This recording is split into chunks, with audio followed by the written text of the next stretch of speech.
Okay, so today I am reviewing Ethan Leggett's Composition 1 photos, and overall I really think that he understood kind of what the idea was of this project and the takeaway because he really took photos that showed kind of the principles of design we discussed in lecture video.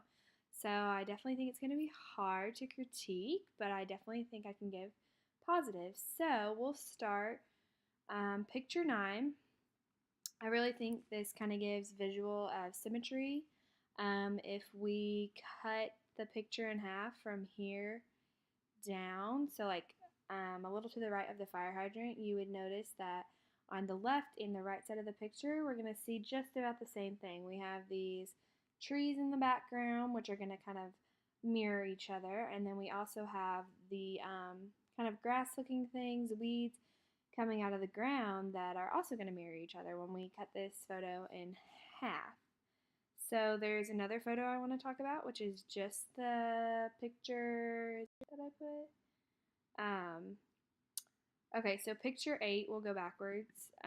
Picture 8 has, I really think it shows depth with how far it goes back. Like you can tell as it starts from the top to the back of the photo, these little pillars on the right and the left side, they get smaller and smaller, and then the people get smaller and smaller. So I think that's kind of a cool image. It kind of like starts out, it's right in your face, and then you can kind of tell that the picture goes much farther back, and that's picture 8, and then picture 12 does the same thing here with how far the doors are back. So you can tell that the picture goes super far back, which is good. It shows some depth within the photo and kind of gives us a visual of, it almost feels like we're at the front or at the beginning of this photo, which kind of feels cool. So that was picture 12. So we're going to keep moving down, and so picture 29. I wanted to talk about this one because I thought this had some good rhythm and movement to it. You can kind of see there's repetition. If you look and see all of these like branches, they're kind of similar. And then you've got the one big branch in the middle, but I think it's kind of cool because all the branches match each other on the outside. And then I also thought with the rhythm and movement that the image kind of makes us follow this circular motion. Like if you kind of look at it, like you're kind of like you go from the top and you're kind of just looking at the branches over and over, which kind of follows this circular motion, which I thought was really interesting. And then we're going to go back up. Picture 2, I liked picture 2 a lot.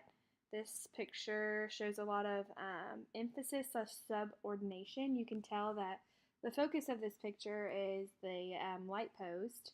Obviously, we have the sky in the background, but really our main focus, or what Ethan was trying to get us to look at, was this light post that's centered in the middle of the picture.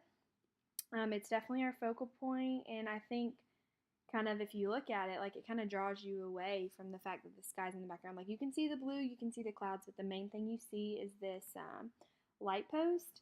And then it also gives this illusion or like this effect that the light post, it actually goes into the sky, when in reality we all know that light posts don't go that high into the sky.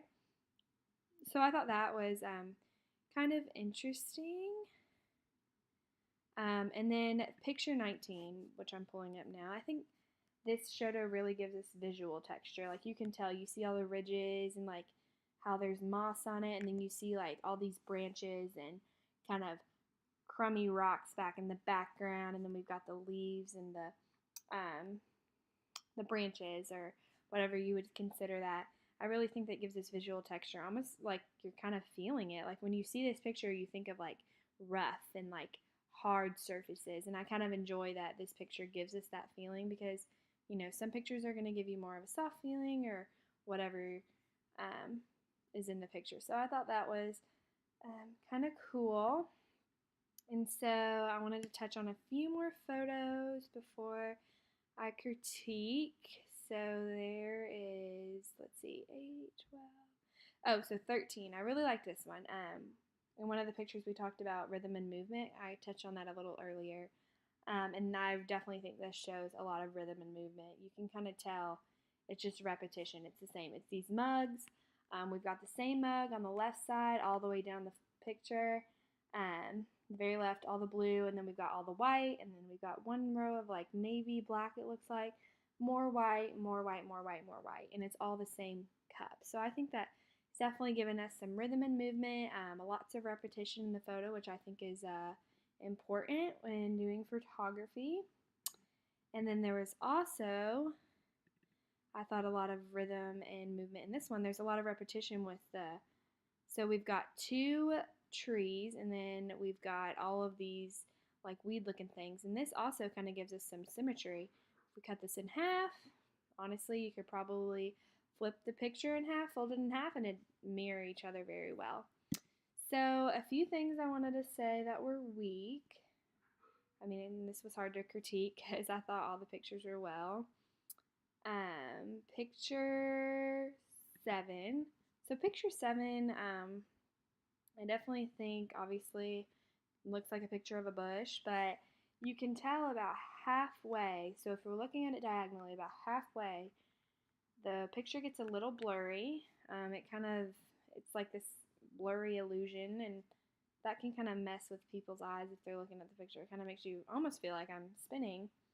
And nothing really grabs your attention. It's just kind of there, like the bush is just there. There's no like background to it, so it doesn't necessarily stand out as a focal point. And so I definitely think moving forward, maybe just finding things that kind of stand out. Like, what is it that you're trying to take a picture of? And then the other picture that I thought maybe, let me find it. I'm so sorry. So, 40. Oh, this one. Okay, so picture of the looks like an empty pool, which obviously in the summertime this is going to be very bright and colorful. Right now it's empty, but I thought maybe this picture was a little dull. It kind of doesn't really show us much. I do think in some ways this actually has a little bit of symmetry because of the way the lines are in the pool, and kind of gives us some depth too. You can tell like it goes inward, but I thought maybe it was just a little dull. It's kind of like, but it definitely has some principles of design within it. And then I think there was one other thing I wanted to touch on. I can't remember. This picture right here, kind of the same thing with the bush. Like, there's nothing we're really focused on. There's no focal point. It doesn't really give any depth or anything, but I definitely think it's an interesting picture. We've got leaves and kind of shows like the dead of the winter. So yeah, so I thought he did really well. Definitely have a lot of pictures to show off and showcase. So good luck on your final assignment, and